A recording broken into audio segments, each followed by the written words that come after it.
Steve, today the big news is the $25 billion settlement the banks are agreeing to with the government and the states. What's that all about?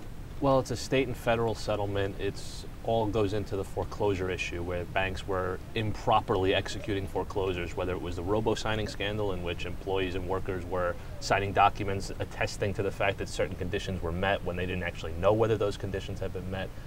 Basically, it's a $25 billion deal with 5 big banks: Bank of America, Citigroup, JP Morgan Chase, Wells Fargo, and Ally Financial, which used to be called GMAC.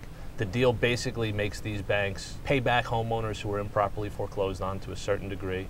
They have to refinance certain loans of existing homeowners, and they have to give some principal forgiveness on loans of homeowners who are underwater, which means that they owe more on the house than the house is worth.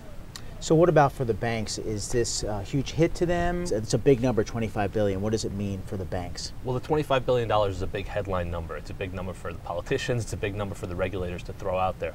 The reality for the banks is they've already largely reserved against this amount.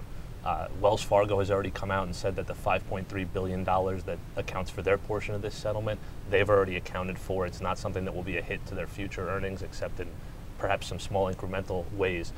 Analysts I've spoken with have said that while this removes the foreclosure overhang on this settlement, there are a lot of other mortgage-related issues still lingering. Among them, private label and GSE settlements, the GSEs being Fannie and Freddie, and litigation around securities that were sold to those companies.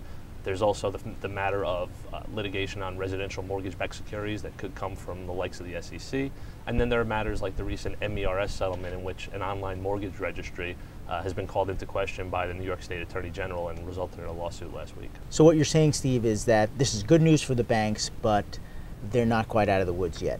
Great way to put it. It's an incremental good thing. It's better than not having this resolved, but it's far from a panacea.